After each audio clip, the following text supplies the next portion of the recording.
Now that we have talked about behavioral genetics, let us re-examine the entire discussion that we are going through from the viewpoint of the normal probability curve, something that usually whenever you study population you always tend to look at. So, we are interested in human traits, we are looking for human characteristics, we are trying to see whether the genes or the environment, okay, which one influences, or is it that the interaction of both these factors, they affect the personality of the individual, they affect the type of characteristics that we are looking for as a subject matter of psychology. Now, during our initial lectures, we did talk about continuous and discrete variables. Okay. If you recollect, continuous variables were those who would have different values on the continuum, okay, wherein the gap between the 2 points remains the same. Now, if you look at the measurement process in psychology, for most of the variables, for most of the constructs, you would realize, I would rather think that it is perhaps for all the constructs, that you have a continuous variable. Okay. So, all the variables that are of the interest of this very subject can be continuous, and second, if you look at the surrounding and then carefully observe the distribution of various traits, you realize that you would come forward with something which resembles to that of the normal probability curve. So, when we consider human traits, many of them might be looked at in terms of their presence or absence, means either you have a particular trait or you do not have it. Okay. Especially when you look at their spread in the population, usually traits are not studied that way in genetics. No? You have presence or absence of a particular trait, whereas in psychology we do not consider that a particular psychological characteristics would be completely absent. Okay. We look at characteristics in terms of degree. So, say for example, you are intellectually a capable human being. So, when I assess your IQ, okay, it would have a range. So, say people between say a particular value to some other value would fall in one type of a category based on their IQ score. Similarly, people from that specific point to some other point would fall in the second category. Okay. But that does not mean that intelligence per se as a psychological characteristics is completely absent in you. We do not talk in terms of absence of the characteristics, whereas traits in genetics would be examined from the viewpoint of their absence or presence. Okay. So, now when you graphically plot, you realize that the population variation is expected to follow a normal probability curve. Okay. And also remember that any single gene, it cannot account for only a small proportion of change in any given trait. So, graphically when you plot this curve, the normal probability curve, it takes a bell shaped position, the curve, with an assumption that the mean, median and the mode, they coincide at a single point. Okay. Practically for any given data, if you compute mean, median and mode, that does not happen, the values are not the same, but then this is the assumption of the normal probability curve. And then this curve declines symmetrically on both the sides. Okay. So, you have a very symmetrical type of a bell shaped curve. So, before we go into examining human characteristics traits, let us first understand what is normal probability curve. 68.2% of the population clusters between 0 and plus minus 1 sigma, that is 34.1% between 0 and plus 1 sigma and 34.1% between 0 and minus 1 sigma, 13.6% between plus 1 and plus 2 sigma as well as minus 1 and minus 2 sigma, and finally you have 2.15% between plus 2 and plus 3 sigma as well as minus 2 and minus 3 sigma. It is important to note that the curve never touches the horizontal axis. Almost all the values of the observation are within the range of mean plus minus 3 sigma. If you add the percentage covered under the curve, it is actually little less than 100%, and this gives scope for exceptional cases. Now, most of our systems, if you look at, you realize that they are basically designed to cater to the average population, what we were referring to here in the normal probability curve. Say for example, you take the education system. Now, education system is designed not to pay attention to the biological variability that is possible actually. So, what you do? You have a template, you have a syllabi, you have a prescribed book, there are certain what you call things that are supposed to be learned within a particular period. So, say 3 months and you have to undergo a test for getting a good score in the test, there are certain things that you should master, there are certain things that you should remember. So, the possibility that there is a variation and only 68% people around that would be able to achieve what the template actually prescribes, that is not taken into account. So, all those who have some problem, okay, all those who does not fit into the template, they all are considered as deviant from the average. Okay. And remember that most of the systems, including education system, do not consider the unique requirement of these people who have certain degree of biological variability. Okay.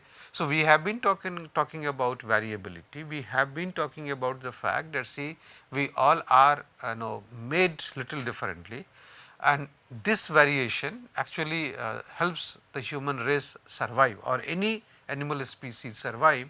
But here in this case we realize that when we come to making certain type of systems, okay, most of the systems they cater only to those who are somewhere in the average zone in the normal probability curve. The moment you start deviating on the periphery between say 1 and 2 sigma, 2 to 3 sigma, or minus 1 to minus 2, minus 2 to minus 3 sigma, you realize that you are considered as an exception, you are considered as a deviation, okay, and the system is not designed to cater to your need.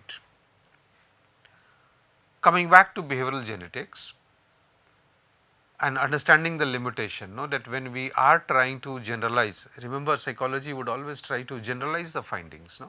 So, what you finally come forward with is not a theory that is supposed to explain me as an individual or me and you as a member of a smaller group.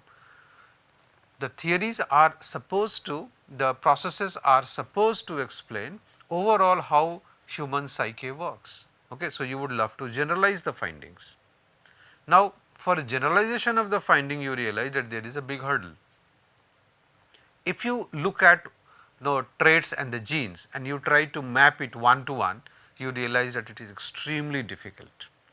Okay.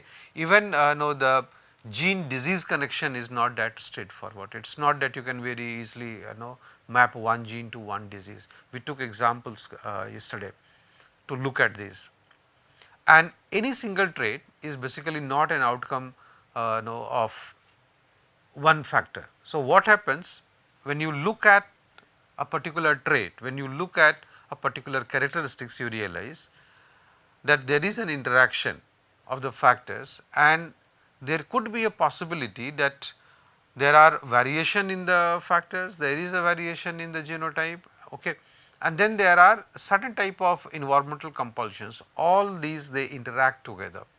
Okay. Now, let us go back to personality, okay, the way traits are looked at in psychology, okay, and we are taking only personality here as an example. Now, Alport's viewpoint when he said that we have 3 sets of traits, the cardinal, the central and the secondary traits. Okay. Rotter when he talked about the locus of control, again talking about one single trait. Now, there is an attempt in psychology, okay, either you divide all traits into 3 broad category like Alport did, or you just look for something which is extremely dominant as a trait, you say that that is locus of control and that determines your personality, or you look at a combination of factors, okay, and reduce them to just 16, okay, Catel's 16 PF. So, you look at the entire personality and just you reduce it to 16 dominant factors. Whereas, when you look at the genetic makeup, okay, it is extremely difficult to have one to one plot. You cannot have the gene trait plotting, okay, done, even though you are dealing with something as good as personality. So, what happens, any single trait basically is an outcome of more than one genetic factor, okay, and the interaction of these factors, okay, might have different effect depending on the genotype of the individual. Okay. Now, when you say that there is one single trait which is extremely important, and I consider that to be locus of control, okay, and that defines now whether you are a person who has an internal or an external locus of control, okay, you find that the genetic explanation of it is very difficult. Okay. So, is the case when you try to know, just say that fine, there are central, cardinal and secondary traits, extremely difficult. Okay. Therefore, I am saying here that one to one plotting is close to impossible, that cannot be done. Even something like genetic diseases, okay, if you try to plot gene and disease, okay, you realize that the relationship is not that straightforward. So, we come to the fact that there is an impact of the environmental factors, okay, and we are born with a genetic makeup, there are certain environmental factors, and then you realize that these factors perhaps determine our behavior. So, the impact of environmental factor, they are bound to depend on our genetic makeup, but then there is another problem. The findings of behavioral genetics study, okay, they are often very difficult to be replicated, and that is the reason if you try to look at a set of studies to find out the relative impact of a specific environmental factor on specific type of genetic makeup, even that becomes extremely difficult. So, manifestation of traits, it is always dependent upon the environmental factors. There can be an interaction effect of the environmental factors as well. Hence, a trait might be considered as an outcome of a specific genetic variant, but that might not be sufficient for the trait to get manifested in the behavior. Now, let us now look at the gene protein trait pathway. People have tried doing this also, the DNA, RNA, protein and finally leading to traits. So, people have tried to trace this pathway, that this is how you can map the genes and the traits one to one mapping. Now, gene protein trait is the pathway that needs to be understood even for traits that can be identified with a particular gene. Remember that the predictive power of the set of the genes contributing to any trait is very, very limited. So, genes appropriately expresses themselves while responding to internally and externally inducing stimulation, and after proteins are made, certain factors might intercede for the realization of neurons or behavior. Let us look at certain external factors. External agents such as pesticides, like the chemical waste of the industry, heavy metals, air pollution, okay, they can also change the genetic expression. The anti-apoptotic B cell leukemia, okay, that is the lymphoma 2 gene BCL2, it is located on chromosome 18. The non-Hodgkin lymphoma, that is NHL, now in this case BCL is translocated on chromosome 14. Okay. So, when you try to map gene to certain type of diseases, and when you look at certain type of external agencies, in that context we are talking about it. You see in case 1, okay, if you look at the second bullet, it says that the BCL2 is located on chromosome 18, and here if you look at the third bullet, it says that BCL2 is located on chromosome 14 for NHL. Now, researchers have found positive correlation between NHL and pesticide, okay, and they have in fact identified pesticides like daldrine, toxaphene, lindane, okay, several types of fungicides. No? Now, they have found that there is a correlation between the pesticides and the NHL, and the occupational exposure to pesticides can increase the frequency of translocation. And if the genes are translocated, this 18, 14 number chromosomes that we were looking at, then finally it affects our lymphocytes. So, environmental exposures can couple with genetic events such as translocation, and therefore, it can pose a greater risk of a particular disease, the way we saw right now. Now, several gene regulation mechanisms are susceptible to modifications under environmental influences. Let us take another example. A variety of genotoxic environmental factors such as cadmium, such as pesticides, they can also cause DNA strand break or fragmentation. So, the ATCG bond that we saw in the first lecture of this very topic, okay, that DNA strand can get fragmented, it can break. And people have found positive relationship between urinary cadmium and diabetes, which suggests that there is a role of cadmium exposure in diabetes symptomatology. If you look at the etiology of diabetes, the reasons behind diabetes, then perhaps cadmium also plays some role. So, there are examples of genomic reactions and adaptation to environmental stimuli, okay, and you realize that large number of environmental factors, they do affect the overall genetic makeup that we are predisposed with, which also makes us vulnerable to certain types of issues. There is this theory of gene culture co-evolution. The theory of gene culture co-evolution says that purely genetic or cultural modes of transmission are likely not to be evolutionarily stable. So, if you want to have a change, an evolutionary change which is stable, then you need to take care of the fact that pure genetic models of transmission and pure cultural modes of transmission, they would not provide stability to it. So, cultural transmissions, they are largely, they ensure resemblance between siblings or other members over and above the shared genes. No?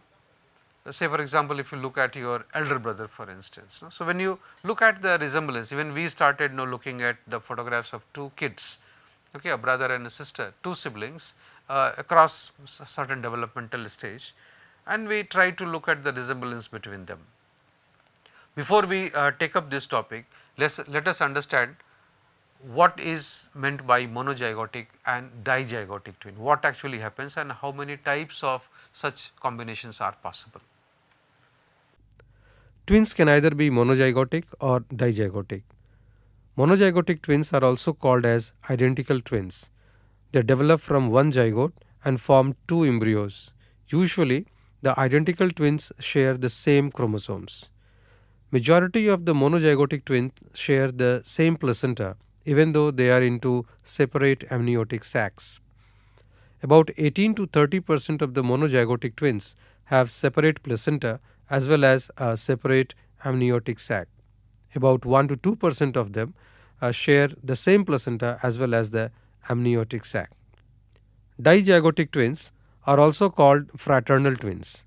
They develop from two separate eggs fertilized by two separate sperms. Each fraternal twin has its own placenta and amniotic sac. Therefore, all zygotic twins are dichorionic. Dichorionic is a state if twins have separate placenta.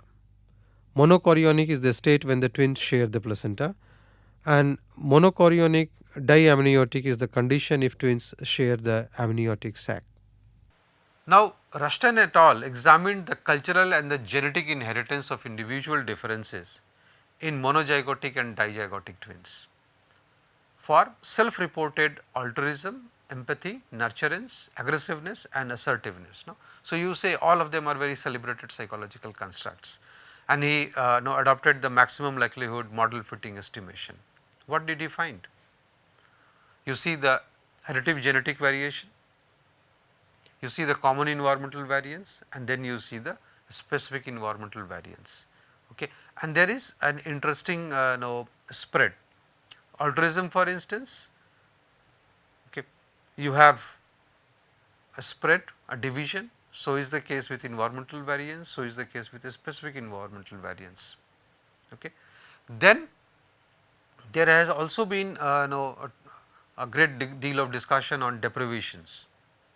Deprivation which is emotional in nature means emotional deprivation, there could be cultural deprivation, economic deprivation, physical deprivation, cognitive deprivation, and all of these deprivations have similar type of effect that we were talking with reference to the environmental factors. So, there are cultural differences in color naming, that we have talked about during perception. Now, this difference is based on the physiological difference in color vision. We realize that there are languages spoken in cultures near to the equator, where people fail naming colors at the blue end of the spectrum. So, green and blue, blue and black, or green, blue and black are not given different names. Okay. So, there is a physiological origin, there is a cultural difference here. Now, physiologically these peoples have increased intraocular yellow pigmentation, and this leads to decrease in their sensitivity for the blue end of the spectrum, and that is the reason why they are not able to see specific colors. We also took the example of the Zulu tribes in Natal area. Now, we all know that in the structured world, the constructed world, we have certain type of geometric shapes, and therefore, children who are born and brought up in such type of structured world, they are very convenient, they feel themselves when they come to looking at the shapes of the objects, especially if I talk of the geometric shapes. No? Now, it has been realized that when trapezoid illusion studies were conducted on the tribal setup, the rural Zulu people, okay, their settings contains very few rectangular objects, and therefore, Zulu language has the absence of word for window, square or rectangle.